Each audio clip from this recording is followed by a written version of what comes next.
أنفسنا ومن سيئات أعمالنا من يهده الله فلا مضل له ومن يضلل فلا هادي له أشهد أن لا إله إلا الله أشهد أن محمدا عبده ورسوله لا نبي ولا رسول بعده اللهم صل وسلم على نبينا محمد وعلى آله وصحبه أجمعين اللهم زدنا إيمانا ويقينا وفقها. Bapak Ibu jemaah salat subuh yang dimuliakan Allah Subhanahu wa taala, alhamdulillah kita bersyukur kepada Allah di pagi hari ini. Allah masih memberikan kita kesehatan, kesempatan, sehat Bapak Ibu semuanya. Alhamdulillah. Dengan nikmat tersebut kita bisa melaksanakan sholat subuh, sholat fajar, dan kemudian bisa mengikuti kajian. Semoga semua rangkaian aktivitas yang kita jalankan di pagi hari ini dinilai sebagai amal soleh di sisi Allah Subhanahu wa taala.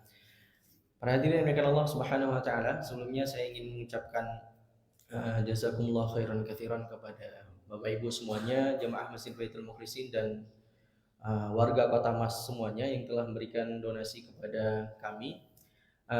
Dari donasi yang masuk itu ada sekitar 25 juta, Pak. Jadi dari Bapak Ibu yang mengumpulkan ke DKM itu ada 23.410.000. Kemudian selebihnya ada yang berikan langsung kepada saya. Jadi total semua dana yang masuk itu 25.510.000. Itu yang sudah masuk ke saya. Untuk kondisi di Aceh saat ini memang tentu masih membutuhkan banyak bantuan, dan bantuan yang paling dibutuhkan saat ini itu adalah makanan siap saji, Bapak Ibu. Makanan siap saji. Kalau masih diberikan beras yang mending diterima, kemudian Indomie gitu ya. Paling banyak biasanya itu ya, beras, Indomie. Itu butuh dimasak dulu. Sedangkan di Aceh itu kondisinya sekarang masih mati listrik seperti itu ya. Jadi listrik itu hidup hanya ketika datang presiden, Pak. Jadi ketika presiden datang tuh yang jalan lintas presiden tuh dihidupkan semua lampunya. Tenda-tenda diberdirikan semuanya, tenda-tenda BNPB ya. Setelah presiden pulang itu mati lagi. Mati lagi, tenda-tendanya dicabut lagi ya. Jadi seperti itu ya. Nah makanya sekarang itu jadi masak pada masa pakai kayu bakar. Karena memang gas juga susah untuk akses, nggak semua bisa masuk gas, kemudian juga BBM. Jadi barang-barang seperti itu yang jadi makanya makanan cepat saji itu yang paling dibutuhkan saat ini. Gitu ya. Adapun karena itu sumbangan dari Bapak Ibu nanti akan dibelanjakan biasanya di Medan, sebagiannya itu di Medan, kemudian baru disalurkan terutama di Aceh Tambi yang memang masih parah. Karena sebagian rumah itu ada yang lumpurnya setumit, ada yang selutut, bahkan ada yang tenggelam orang dewasa itu lumpur ya Pak.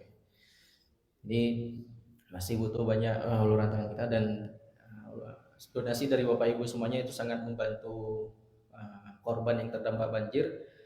Kami ucapkan jazakumullah khairan katsiran, semoga Allah mengganti dengan yang lebih baik nanti di akhirat. Untuk donasi pakaian itu paling kurang lebih 8 hari baru paling cepat sampai, kata orang JNI. Jadi kami kirimkan kemarin hari Rabu, jadi kemungkinan hari Rabu atau hari Kamis besok baru sampai di Medan, insyaallah. Nanti baru ada yang ngambil di Medan dan diserahkan ke masyarakat yang terdampak banjir. Baik, kita masuk untuk kajian pada subuh hari ini. Saya melanjutkan hadis Umdatul Ahkam yang biasa kita bacakan di hari Sabtu. Cuma hadis Umdatul Ahkam ini, kalau saya melihat pasti ada banyak pertanyaan dari setiap hadis yang kita bacakan di setiap hari Sabtu. Karena memang hadis tentang hukum ini ada banyak sekali pendapat para ulama yang berbeda pendapat. Satu mengatakan harus seperti ini, satu mengatakan harus seperti ini. Jadi memang sebenarnya butuh diskusi panjang. Nah, hari ini coba kita kaji tentang hadis sunnah rawatib, sholat sunnah rawatib, dan penegasan sunnah 2 rakaat sebelum subuh serta keutamaannya. Nah, apa yang dimaksud dengan sunnah rawatib?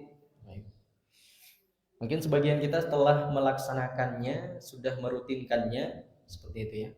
Ada yang merutinkan 10 rakaat, ada yang merutinkan 12 rakaat, atau bahkan ada yang merutinkan 14 rakaat.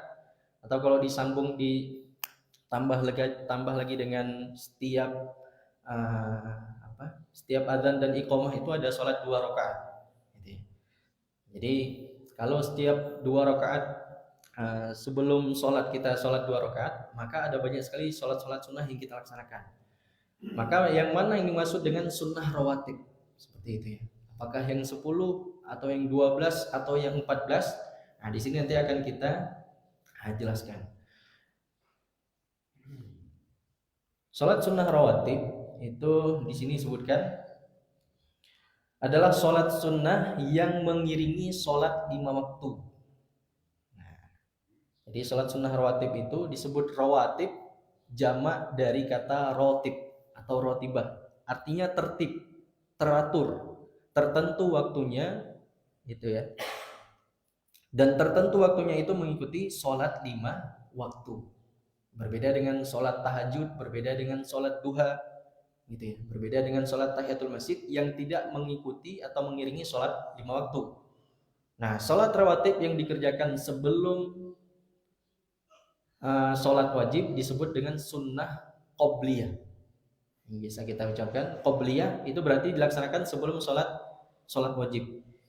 Sedangkan yang sesudah sholat wajib itu disebut dengan sunnah ba'diyah. Nah, ini dijelaskan oleh para ulama. Nah, ini ditetapkan berdasarkan dari sunnah Nabi SAW, baik itu melalui ucapan Nabi langsung atau perbuatan Nabi yang dilihat oleh para sahabat. Jadi Nabi melaksanakan sholat seperti itu, sholat sunnah rawatib, kemudian para sahabat melihat dan kemudian para sahabat mengikuti. Dan tentunya dengan persetujuan Nabi SAW. Karena nggak semua perbuatan Nabi itu dilihat oleh para sahabat kemudian boleh diikutin. Contohnya apa Pak? Nabi nikah dengan lebih dari 4 perempuan. Maka para sahabat melihat tapi nggak boleh diikutin. Karena Nabi tidak hanya khusus-khususan untuk Nabi. Kemudian Nabi juga sholat tahajud bagi Nabi itu adalah wajib dan tidak diwajibkan bagi selain Nabi. Kemudian Nabi itu juga boleh saum wisol. Apa saum wisol itu? Puasa berturut-turut. Jadi kalau kita itu paling maksimal kita itu hanya boleh puasa Daud. Sehari puasa, sehari berbuka. Sehari puasa, sehari berbuka. Tapi kalau Nabi terus berpuasa, kadang bisa 2 bulan berturut-turut tidak berbuka. Kemudian kata Nabi, karena aku diberikan makan oleh Allah Subhanahu wa taala. Maksudnya Nabi langsung diberikan kekuatan dari Allah Subhanahu wa taala untuk bisa berpuasa wisol. Sedangkan para sahabat atau selain Nabi itu tidak disyariatkan sedemikian. Nah, untuk salat sunnah ini juga seperti itu. Salat sunnah ini dilakukan oleh Nabi dan kemudian Nabi menyetujui untuk diikuti oleh para sahabat. Nah, sunnah-sunnah ini itu memiliki manfaat sangat besar dan keutamaan. Di antaranya apa? Bisa menambah pahala dan meninggikan derajat. Ini ya. Menambah pahala dan meninggikan derajat itu ada di hadis qudsi. Disebutkan bahwa wala yazalu 'abdi yataqarrabu ilayya bin nawafil hatta uhibbahu. Ini hadis tentang wali Allah. Jadi man adali waliyan faqad adantuhu bil harbi. Dan Nabi SAW, barang siapa yang menentang waliku atau mencoba untuk mencelakai waliku, maka aku akan mengumumkan perang untuk mereka. Siapa wali Allah di sini? Mereka yang senantiasa menjaga faraid. Faraid itu apa? Ibadah-ibadah wajib. Salat 5 waktu, gitu ya. Saumnya dijaga, zakatnya, kemudian dia juga naik haji. Nah, orang-orang yang seperti ini istiqomah dengan ibadahnya, ini wali Allah. Kemudian siapa lagi? Mereka yang tidak hanya cukup menjaga ibadah yang wajib, tapi juga menyempurnakannya dengan nawafil. Nawafil itu jamak dari nafilah, yang artinya tambahan. Jadi amalan-amalan sunnah. Nah, di sini Allah menyebutkan hambaku tidak hanya mencukupkan dirinya dengan yang wajib, tapi dia tambah dengan yang sunnah. Sehingga hatta uhibbahu, sehingga aku mencintai hamba tersebut gara-gara mereka yataqarrabu ilayya, mereka mendekat kepadaku dengan nawafil, dengan ibadah-ibadah sunnah. Jadi ibadah sunnah itu memiliki keutamaan dan bobot yang sangat mulia di sisi Allah Subhanahu wa taala, sehingga bisa mendatangkan pahala tambahan dan juga meninggikan derajat. Itu menjadi wali atau orang-orang yang dicintai oleh Allah Subhanahu wa taala. Yang kemudian juga bisa menghapuskan dosa.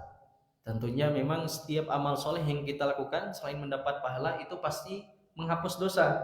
Makanya Nabi SAW mengatakan ketika kita berbuat satu dosa atau berbuat suatu kesalahan, wa'at bi'is sayyi'atal hasanata tamhuha, dan iringilah atau ikutilah kejelekan-kejelekan, keburukan-keburukan ataupun dosa-dosa yang tidak sengaja kita lakukan dengan kebaikan-kebaikan, maka itu akan menghapusnya.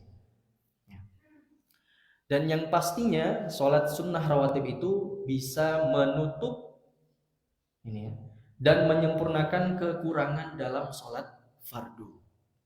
Nah ini yang paling keutamaan yang paling diperlukan pada sholat sunnah rawatib. Ya.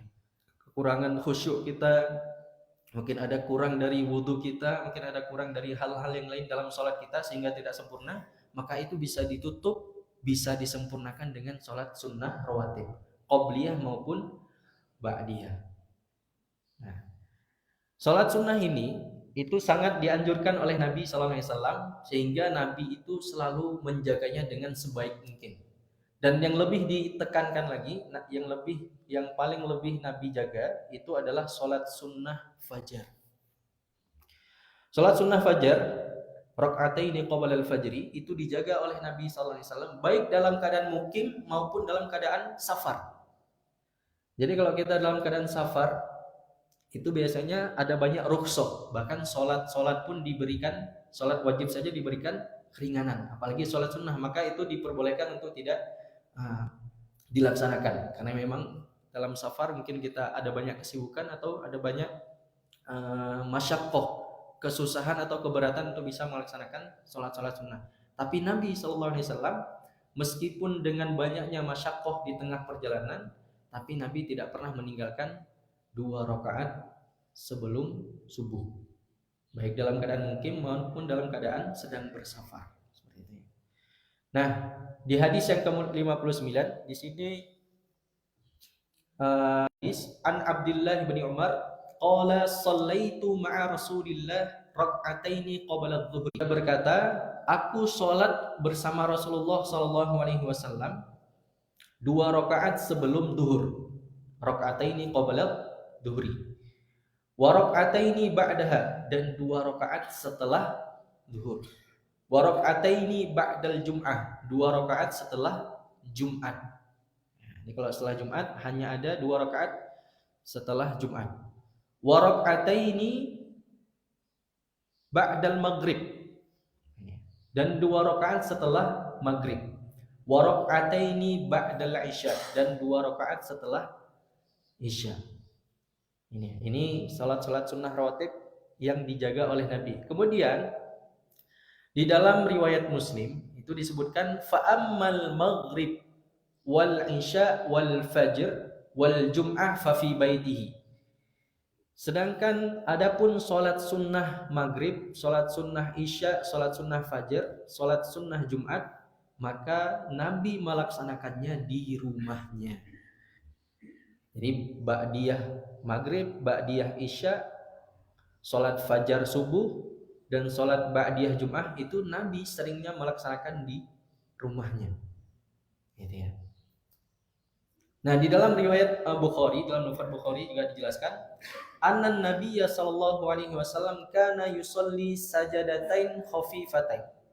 Nabi sallallahu alaihi wasallam merutinkan salat 2 rakaat yang ringan. Ba'dama yatlu'ul fajr, setelah terbitnya fajar subuh. Wa kanat sa'atan la adkhulu 'ala Nabi sallallahu alaihi wasallam fiha 'ala Nabi sallallahu alaihi wasallam. Dan waktu itu adalah waktu yang aku tidak bisa masuk ke dalam rumah Nabi SAW. Nah, hadis ini itu menjelaskan setidaknya ada sunnah rawatib sholat 5 waktu. Yang pertama tadi sholat duhur itu memiliki 4 rakaat, 2 sebelum dan 2 setelah. Tapi ada hadis yang menyebutkan tentang keutamaan sholat 12 rakaat, sholat sunnah rawatib 12 rakaat, yang itu yang di sini disebutkan di catatan kaki, man shalla ithnatai asyrata rakaatan fi yaumin wa lailatin bunya lahu bihinna baitun fil jannah. Barang siapa yang sholat 12 rakaat dalam sehari semalam, maka dibangunkan untuknya rumah di surga. 12 rakaat ini berarti ada tambahan 2 rakaat sebelum duhur. Berarti sebelum duhur itu ada 4 rakaat yang dilaksanakan. Ini hadisnya. Nah, 12 rakaat itu ini ya, 12 rakaat itu 4 rakaat sebelum duhur, 2 rakaat setelah duhur, 2 rakaat setelah maghrib, 2 rakaat setelah isya, dan 2 rakaat sebelum subuh. Ini 12 rakaat yang menjadi keutamaan dibangunkan rumah di surga. Kemudian kata Ummu Habibah, istri Nabi SAW, ini ketika mendengarkan hadis ini, kata Ummu Habibah, wallahi demi Allah, semenjak aku mendengarkan hadis ini, aku tidak pernah meninggalkan 12 rakaat ini sampai aku meninggal. Walaupun belum meninggal gitu. Sampai semenjak beliau Ummu Habibah ini mendengarkan hadis ini, beliau tidak pernah lagi alpa ataupun absen dari menjaga 12 rakaat sholat sunnah rawatib. Karena memang ada banyak sekali keutamaan. Kemudian sholat Jumat memiliki 2 rakaat setelahnya. Itu sholat Jumat. Kemudian sholat maghrib itu 2 rakaat, sholat isya 2 rakaat, dan sholat maghrib, isya, subuh, dan Jumat, sholat sunnahnya lebih utama dikerjakan di rumah. Kenapa lebih utama dikerjakan di rumah? Itu juga berdasarkan sebuah hadis. Fa inna afdalas sholati sholatul mar'i fi baitihi. Sesungguhnya seutama-utama sholat adalah sholat seseorang di rumahnya. Illal maktubah, kecuali sholat wajib. Gitu ya. Ini juga untuk menjaga mungkin perasaan riya atau perasaan ingin dilihat seperti itu. Misalnya orang kalau sudah sholat sendiri, sholatnya cepat, sholatnya biasa-biasa saja. Tapi kalau dia sholat di depan umum, sholatnya betul-betul diperbagus, dikhusyuk-khusyukkan.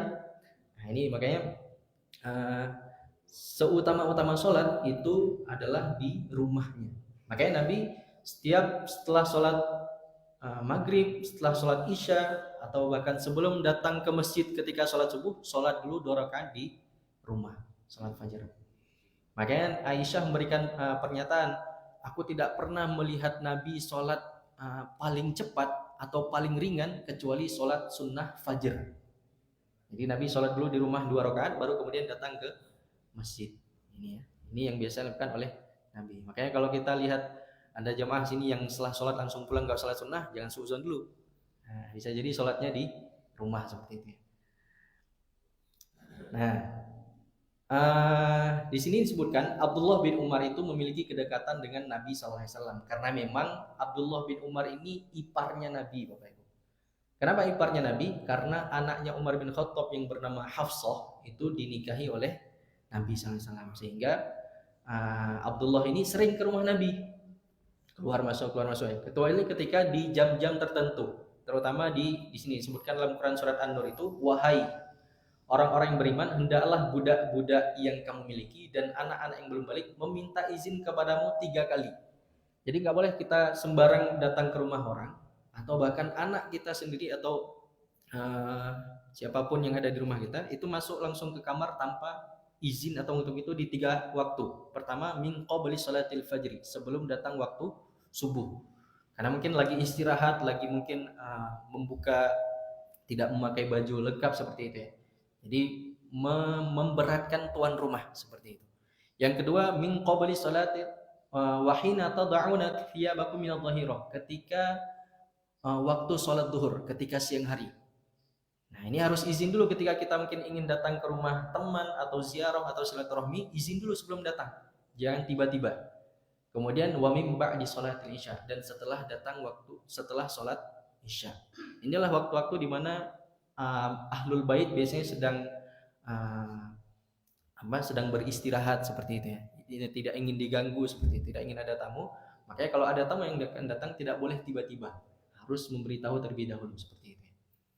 Nah, makanya Abdullah bin Umar ini tidak bisa masuk ketika waktu sebelum fajar. Jadi tidak bisa melihat Nabi sholat fajar di rumah, sehingga taunya dari mana? Dari istrinya, dari istri Nabi yang tidak lain adalah saudari Abdullah bin Umar sendiri. Ini ya. Nah, sehingga dari hadis ini kita bisa mendapatkan pelajaran, satu, disunnahkan melaksanakan dan menjaga sunnah rawatib. Yang sunnah muakkadah dalam matan Abi Syuja dijelaskan, sunnah muakkadahnya itu yang 10 rakaat. Jadi 2 rakaat sebelum duhur, 2 rakaat setelah duhur, 2 rakaat setelah maghrib, 2 rakaat setelah isya, dan sholat sunnah fajar subuh. Itu yang sunnah muakkadah yang paling dijaga oleh Nabi. Dan yang lebih utama lagi adalah sholat fajarnya. Dan kemudian keutamaan yang sunnah tidak muakkadahnya adalah 12 rakaat tadi. Jadi ditambah dengan 4 rakaat sebelum duhur, sehingga totalnya jadi 12, yang itu ada mendapatkan keutamaan-keutamaan lain. Yang kedua, sholat asar tidak memiliki sunnah rawatib yang ditekankan. Jadi tidak ada sholat sunnah rawatib, meskipun ada sholat sunnah sebelum asar gitu ya. Karena memang dalam hadis yang lain disebutkan bainal adzanaini rakaataini. Setiap di antara 2 adzan, maksudnya di antara adzan dan iqamah, itu mesti ada sholat 2 rakaat. Sebagian ulama menyebutkan inilah sholat sunnah mutlak. Ya, sholat sunnah mutlak. Jadi tapi ini tidak masuk dalam sholat sunnah rawatib. Jadi boleh dilaksanakan, kadang Nabi melaksanakan, kadang Nabi tidak melaksanakan. Jadi jarang. Tapi kalau sunnah rawatib tadi memang Nabi betul-betul menjaga betul seperti itu. Kemudian sholat sunnah maghrib, isya, subuh, dan Jumat itu lebih utama dikerjakan di rumah seperti itu ya. Walaupun tetap boleh dilaksanakan di masjid seperti itu ya. Kemudian yang keempat, dianjurkan meringankan 2 rakaat sunnah subuh. Makanya di 2 rakaat sunnah subuh ini Nabi sering membaca surat Al-Kafirun di rakaat pertama, Al-Ikhlas di rakaat kedua. Nah, makanya Aisyah mengatakan Nabi sholat sunnah fajar itu ringan sekali, karena biasanya 1 juz, 2 juz gitu ya. Biasanya Nabi kalau sholat itu bacanya Al-Baqarah, An-Nisa. Ini tiba-tiba bacanya surat Al-Kafirun dan Al-Ikhlas. Makanya disebut oleh Aisyah, Nabi sholatnya ringan sekali ketika sholat sunnah fajar. Dalam beberapa hadis ini disebutkan bahwa sholat duhur itu memiliki 6 rakaat sunnah. Ini ya. 4 rakaat sebelum dan 2 rakaat sesudahnya, sebagaimana riwayat dari Ummu Habibah. Ini yang tadi mendapatkan keutamaan buniyat lahun nabihin fil jannah. Mereka dibangunkan surga, dibangunkan rumah di surga karena menjaga 12 rakaat sholat sunnah tadi. Ini ya. Nah, di antara keutamaan, di antara hikmah kenapa ada sholat sunnah rawatib sebelum sholat fardu, ini adalah untuk menyiapkan hati dan jiwa dalam ibadah. Jadi ada persiapan sebelum kita masuk ke sholat yang fardu, sholat yang wajib, kita sudah menyiapkan jiwa kita dulu, baik lahir maupun batin, seperti itu ya. Sehingga maka Nabi SAW sangat menekankan sholat sunnah rawatib ini, sehingga ketika kita sudah masuk ke sholat intinya, sholat fardunya, kita betul-betul sudah siap gitu ya, sudah tidak mikirkan hal-hal yang di luar sholat terlebih dahulu. Jadi fokus dengan ibadah mahdhah kita kepada Allah SWT. Dan sebagian lagi dikerjakan setelahnya, itu yang sebelum. Jadi sholat qobliyah itu hikmahnya adalah untuk mempersiapkan batin kita untuk menghadap kepada Allah SWT, seperti itu ya. Kemudian yang ba'diyah hikmahnya apa? Untuk menutup kekurangan. Nah, siapa tahu ketika sholat itu masih memikirkan pekerjaan atau memikirkan hal-hal di luar sholat, sehingga lupa, sehingga mengurangi kekhusyuan mungkin ya, mengurangi keutuhan sholat, sehingga itu bisa ditutupi dengan sholat sunnah seperti itu. Ustaz, kalau sholat sunnahnya nggak khusyuk juga gimana? Ya Ya berarti harus ya berarti harus diusahakan sebenarnya. Memang khusyuk ini harus diusahakan seperti ya. Diusahakan, dilatih, seperti butuh riyadhah. Kalau kata Imam Al-Ghazali, semua ibadah itu butuh riyadhah, butuh latihan. Gitu ya. Bahkan Ali bin Abi Thalib sendiri kan pernah ditantang sama Nabi. Jadi Nabi pernah di hadapan para sahabat, siapa yang bisa sholat 2 rakaat dengan khusyuk, maka aku akan berikan selendangku. Akhirnya Ali bin Abi Thalib maju sholat. Bagus sholatnya dari awal, bagus takbir, rukuk pertama, rukuk kedua. Ketika di tahiyat akhir tiba-tiba Ali bin Abi Thalib teringat selendang Nabi. Oh, ini dapat selendang. Akhirnya Nabi tahu ini enggak khusyuknya di ujungnya. Tapi Nabi tetap memberikan selendang. Memang berat untuk bisa khusyuk di sholat, tapi bukan berarti tidak bisa. Ya, karena Allah Subhanahu wa taala telah memerintahkan kepada kita, itu berarti menunjukkan bahwasanya kita mampu untuk bisa khusyuk. Cuma memang butuh usaha lebih. Nah, berikutnya ini yang hadis kedua. Ini an Aisyah radhiyallahu anha, qalat, dari Aisyah radhiyallahu anha berkata, lam yakunin Nabi sallallahu alaihi wasallam ala syai'in minan nawafil ashadda ta'ahadan minhu ala raka'atil fajri. Tidak ada, kata Aisyah radhiyallahu anha, tidaklah Nabi sallallahu alaihi wasallam begitu menjaga dan terus-menerus melaksanakan suatu salat sunnah melebihi daripada salat 2 rakaat sebelum subuh. Nah, dalam riwayat Muslim, raka'atul fajri khairun minad dunya wa ma fiha. 2 rakaat sebelum subuh itu lebih baik daripada dunia dan segala isinya. Nah, hadis ini menunjukkan tentang 2 rakaat salat subuh itu memiliki banyak keutamaan, dan itu dijaga oleh Nabi sallallahu alaihi wasallam baik dalam keadaan mukim maupun dalam keadaan safar. Sehingga saking besarnya keutamaan 2 rakaat salat subuh ini, 2 rakaat sebelum subuh ini, maka para ulama kemudian memberikan tuntunan 2 rakaat ini bisa diqodok.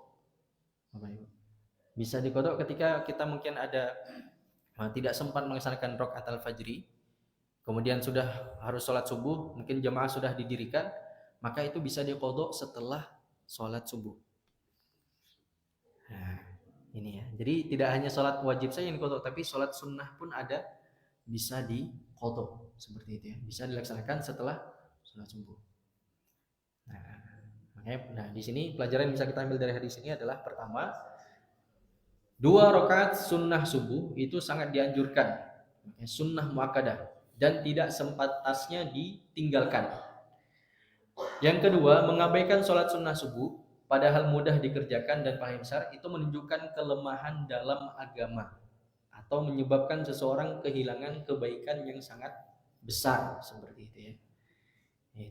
Jadi ada banyak sekali amalan-amalan sunnah itu memiliki pahala yang besar, keutamaan yang besar, gitu ya, balasan yang besar sekali di surga, seperti dibangunkan rumah tadi.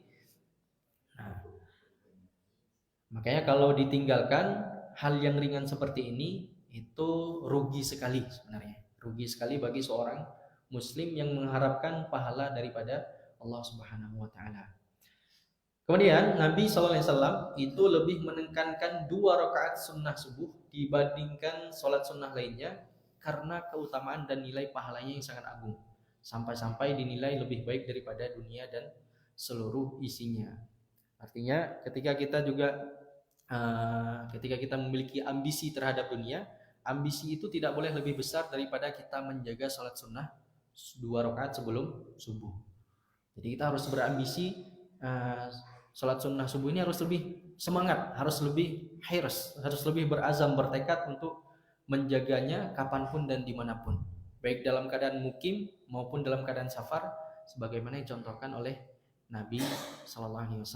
Bahkan para ulama membolehkan untuk mengqodok ketika kita tidak bisa mampu melaksanakan sholat sunnah fajar, mungkin harus ke air dulu, mungkin ada kesibukan lain, atau mungkin bangunnya kesiangan seperti itu ya, maka itu boleh diqodok setelah sholat subuh berjamaah, mungkin seperti itu. Ini mungkin untuk 2 hadis subuh kali ini. Selanjutnya kita coba buka diskusi. Nanti kalau ada yang bisa kita jawab, kita berikan jawaban. Kalau tidak bisa, nanti kita coba kaji lagi dan kita sampaikan di lain waktu. Ini dari saya. Sebenarnya kami buka pertanyaan. Ada Bapak Ibu yang mau bertanya, kami persilakan tentang sholat sunnah ini, atau ada tentang hadis-hadis yang sebelumnya pernah kita bacakan, mungkin ada pertanyaan, kami persilakan. Seperti itu.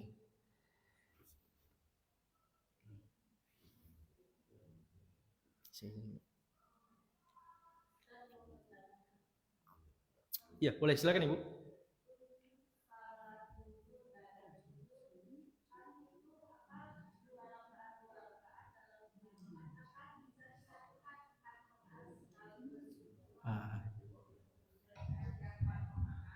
Ya. Sudah.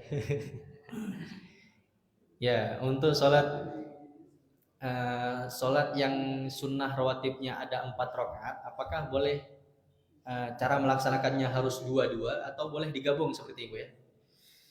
Nah, para ulama, sholat sunnah itu umumnya dijelaskan oleh orang ulama itu bentuk sholatnya adalah masna masna, 2 rakaat 2 rakaat.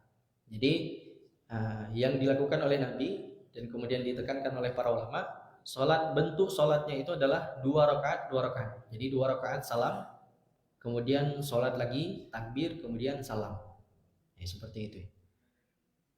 Ya. Wallahu a'lam. Ya.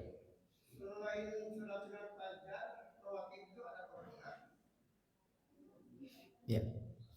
Selain sholat sunnah fajar, apakah yang lain perlu diqodho atau bisa diqodho? Nah, ini kita lihat penjelasan para ulama. Ini ada, saya kutip dari ini, Syekh Ibrahim Al-Bajuri. Nah, di sini beliau menjelaskan bahwa waktu sholat qobliyah ini ya, itu masuk saat waktu sholat fardu telah masuk. Jadi kita nggak boleh melaksanakan sholat sunnah fajar sebelum adzan, atau sholat qobliyah lain sebelum adzan waktu sholat. Sedangkan waktu sholat ba'diyah itu setelah sholat fardu dilakukan. Jadi ba'diyah, yang namanya ba'diyah pasti setelah, seperti itu ya. Jadi setelah duhur, setelah maghrib, setelah isya, seperti itu ya. Namun di sini jelaskan ya. Dan ba'diyah itu berakhir dengan berakhirnya waktu sholat fardu. Seperti itu. Namun sholat qobliyah dan ba'diyah itu masih boleh diqodho setelah itu, maksudnya setelah keluar waktunya. Ini dijelaskan oleh Syekh Al-Bajuri. Karena sholat sunnah punya ketetapan waktu tertentu, sehingga disunahkan mengqodhonya sama halnya sholat tahajud pun demikian. Jadi kalau menurut pernyataan ini ya, kaidah ini menunjukkan bahwa yang pertama, sholat qobliyah adalah sholat sunnah yang dilakukan sebelum atau sesudah sholat wajib. Yang penting masih di waktunya. Ini sholat qobliyah. Jadi rakaat al-fajri, contohnya 2 rakaat sebelum subuh, itu waktunya ya selama waktu sholat subuh. Jadi baik sebelum maupun setelah bisa dilakukan. Jadi kalau setelah itu maksudnya sudah qodho. Adapun sholat ba'diyah adalah sholat sunnah yang dilakukan sesudah sholat wajib. Tidak boleh sebelum, karena memang namanya ba'diyah. Yang penting masih di waktunya. Jadi selain sholat sunnah fajar pun itu bisa diqodho menurut Syekh Al-Bajuri ini dalam matan Abi Syuja. Jadi boleh dilaksanakan. Bahkan di luar waktu pun boleh kalau menurut pendapat Syekh Al-Bajuri ini. Ini beliau mewakili dari pendapat Imam Syafi'i. Mewakili dari mazhab Syafi'i. Itu memperbolehkan seperti sholat tahajud. Kita misalkan tidak sholat tahajud tadi malam, itu boleh diqodho ketika di waktu sholat duha. Seperti ini ya.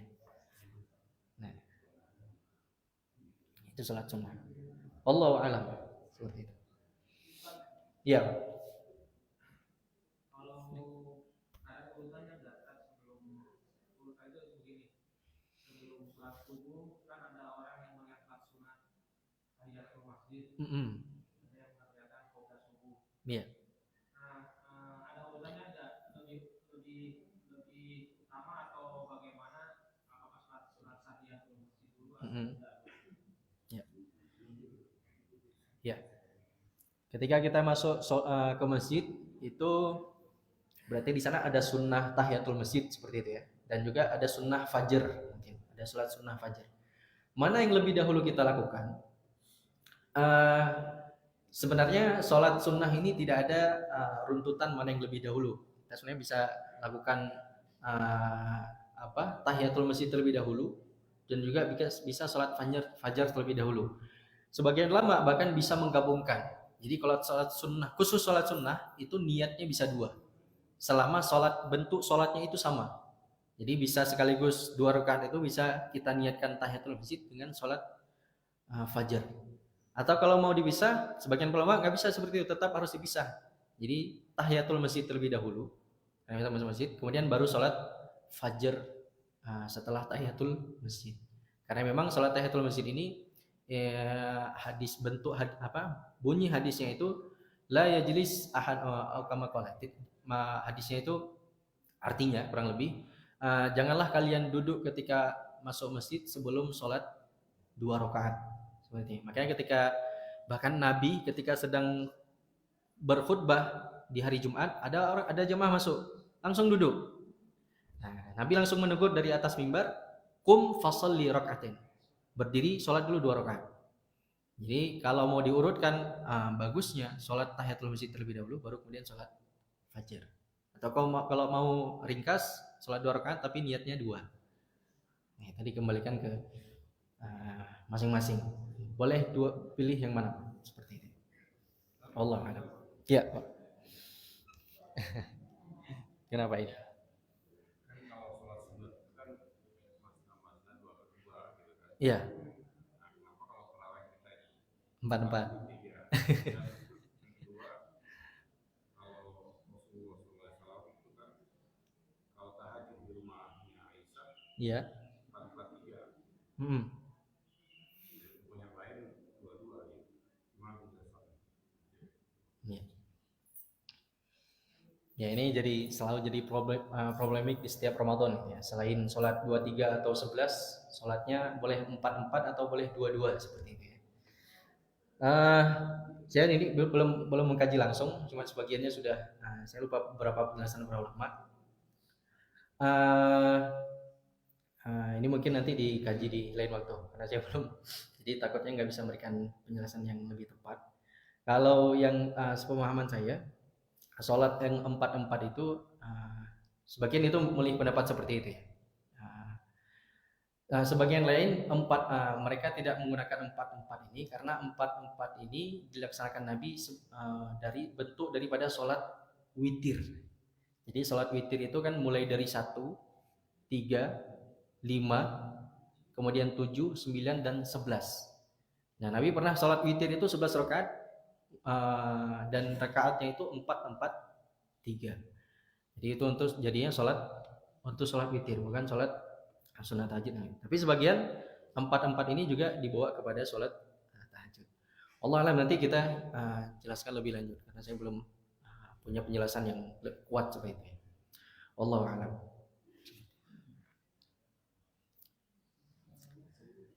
Ada lagi yang lain sekitar sholat sunnah rawatib? Sholat sunnah rawatib kalau sholat zuhur kita tidak bisa terkejar qoblah dan ba'diyah, ya. Bisa dikodok. Bisa.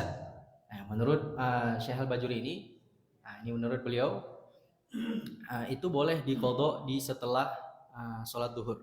Itu jadi dilakukan dulu apa ba'diyah dulu apa qobliyah dulu? Iya. Urutannya. Yang dilakukan terlebih dahulu, tidak ada urutan pasti untuk sholat sunnah itu.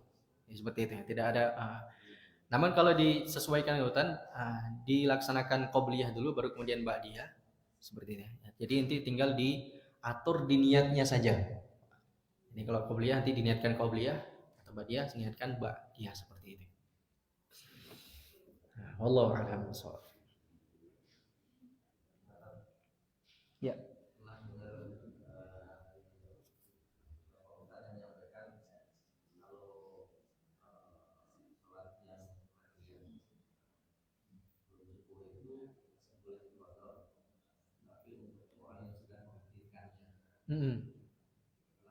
Iya.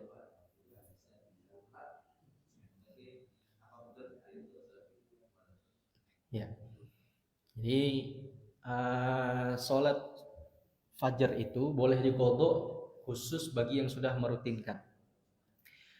Mungkin seperti ini.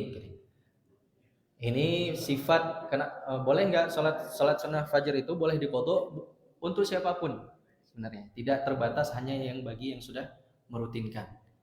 Jadi seperti itu ya. Karena memang mungkin maksudnya itu Nabi Shallallahu Alaihi Wasallam itu menganjurkan, para ulama menganjurkan qodho itu karena Nabi merutinkan. Jadi karena saking kuatnya Nabi menjaga sholat ini rutin, bahkan di saat mukim maupun safar, sehingga ini memang sangat dianjurkan untuk diqodho oleh para ulama. Sepertinya bukan hanya terbatas pada yang sudah merutinkan. Ini misalkan nanti ada mu'alaf mungkin yang belum rutin sholatnya seperti apa? Ada mu'alaf kemudian dia masuk Islam seperti ini, kemudian dia mulai sedikit-sedikit, kemudian dia kalau mau mengqodho karena tahu besarnya keutamaan sholat sunnah fajar, itu tidak mengapa untuk mengqodho seperti itu ya. Jadi tetap syariat qodho sholat fajar itu baik yang sudah merutinkan maupun belum rutin itu boleh mengqodho sholat sunnah fajar. Jadi tidak hanya terbatas pada orang yang sudah merutinkan seperti itu. Mungkin ada hadis seperti ini Pak. Kalau hadis yang ada itu, jadi kalau orang sudah merutinkan sholat sunnah misalkan, jadi suatu ketika dia ada udzur, misalkan sakit atau punya kesibukan yang betul-betul darurat, seperti mungkin musibah banjir. Kalau misalnya musibah banjir seperti ini kan tepat itu terbatas, gitu ya. Kemudian kelelahan, kemudian sudah, maka mungkin ada banyak sholat sunnah yang tertinggal. Tapi karena dia sudah rutin, Allah tetap mencatat amal kebaikannya. Kan dia sudah rutin tadi. Jadi catatan amal kebaikannya terus berjalan meskipun dia tidak melaksanakan karena dia sudah rutin tadi. Karena dia sudah istiqomah. Tapi karena udzur, bukan karena sengaja ditinggalkan. Nah, mungkin itu hadis yang mungkin pernah saya baca seperti itu. Ya, Allahu a'lam bishawab. Ya.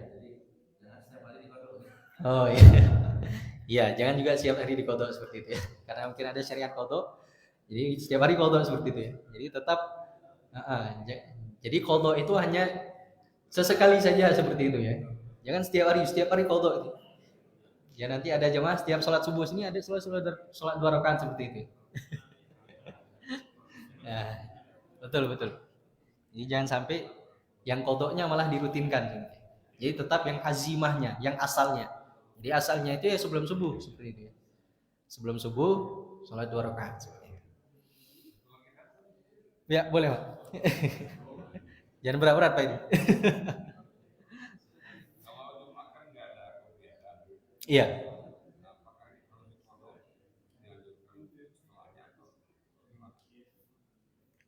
Nggak ada qobliyah berarti nggak ada qodho berarti Pak.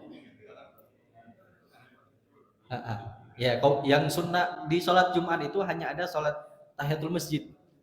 Berdasarkan hadis tadi. Jadi ba'diyahnya itu hanya di 2 rakaat setelah Jumat. Dan itu Nabi kerjakan di rumah. Sebagian pendapat lain ada hadis, cuma saya tidak cantumkan di sini. Kalau sholatnya di masjid, sholat sunnahnya pada Jumat itu di masjid, maka sholat Nabi mengerjakannya 4 rakaat. Tapi yang sering Nabi lakukan itu di rumah dan sholatnya 2 rakaat. Tapi kalau di masjid sholatnya 4 rakaat. Seperti itu ya, 2 seperti itu. Wallahu a'lam bishawab. Ya. Sampai maksimum berapa? 12? 8? Ya. Maksimum sholat duha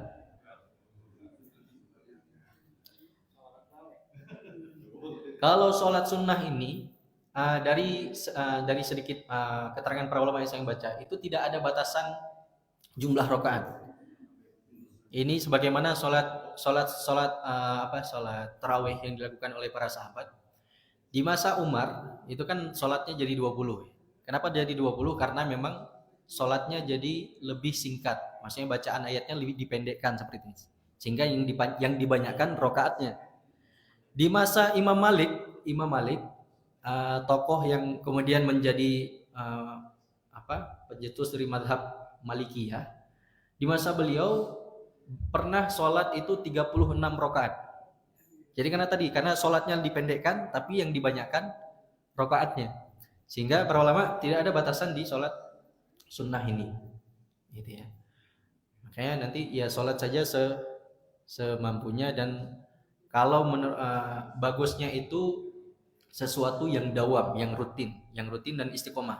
Jadi istiqomah dua, jangan sholatnya sebulan sekali tapi sekali sholat 12 gitu ya. Jadi besok nggak sholat lagi, itu tidak. Lebih bagus itu sedikit tapi istiqomah. Gitu ya. Khairul a'mal dawamuha, kata Aisyah, sebaik-baik amal itu adalah yang dawam, yang terus-terus dilakukan, wa in qalla, meskipun sedikit. Seperti itu ya. Sedekah setiap hari 5.000 itu lebih bagus daripada sebulan hanya sedekah mungkin 500.000 tapi sebulan saja atau setahun segitu saja. Yang rutin, yang setiap hari itu lebih bagus meskipun sedikit daripada banyak tapi hanya sekali dilakukan. Gitu ya. Wallahu a'lam.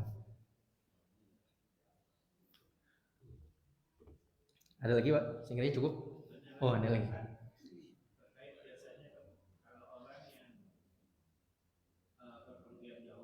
Iya.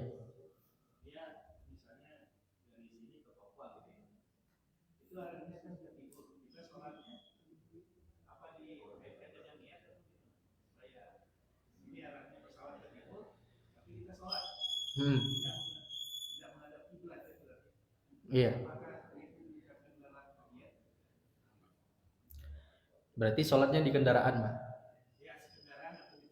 Ah.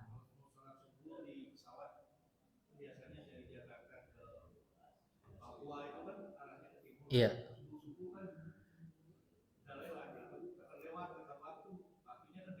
Nah, sehingga harus sholat di pesawat gitu ya.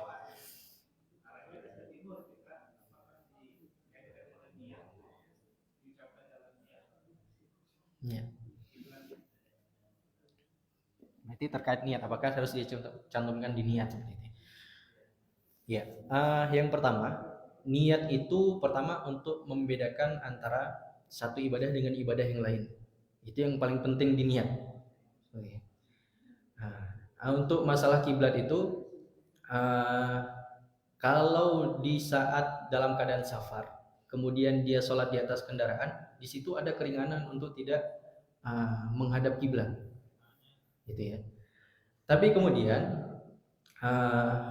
kalau kita masih kalau dalam yang saya pelajari di mazhab Syafi'i itu, beliau tetap jadi ketika kita di atas pesawat, jadi kalau misalkan sholat subuh di Papua ini nggak cukup waktu sehingga harus sholat di kendaraan, maka segera sholat di kendaraan, tapi nanti diqodho ketika sudah sampai di Papua, seperti itu ya. Sehingga sholatnya sempurna. Sholat di kendaraan itu untuk menjaga, untuk menghormati waktu sholat. Jadi untuk menghormati waktu sholat, tetap niat sesuai dengan sholat yang dikerjakan. Dan untuk kiblat itu memang ada rukhsah, ada keringanan untuk ketika kita sholatnya di atas kendaraan, seperti itu. Nah, ini yang dijelaskan di dalam Kifayatul Akhyar dalam mazhab Imam Syafi'i, seperti itu. Wallahu a'lam bishawab.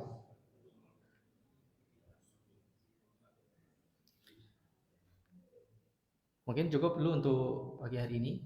Nah, nanti semoga yang sedikit ini bisa memberikan beberapa pencerahan, memberikan kita semangat lagi untuk bisa menjaga sholat sunnah rawatib ini. Dan beberapa tadi pertanyaan saya itu ada banyak sekali silang pendapat untuk sholat, untuk terutama apalagi kita bahas fikih, Bapak Ibu ya. Jadi ada banyak sekali pendapat, dan saya lebih banyak mengambil pendapatnya Imam Syafi'i karena itu yang banyak saya pelajari di pondok pesantren. Wallahu a'lam bishawab. Subhanakallahumma bihamdika asyhadu an la ilaha illa anta astaghfiruka wa atubu ilaik. Wassalamualaikum warahmatullahi wabarakatuh.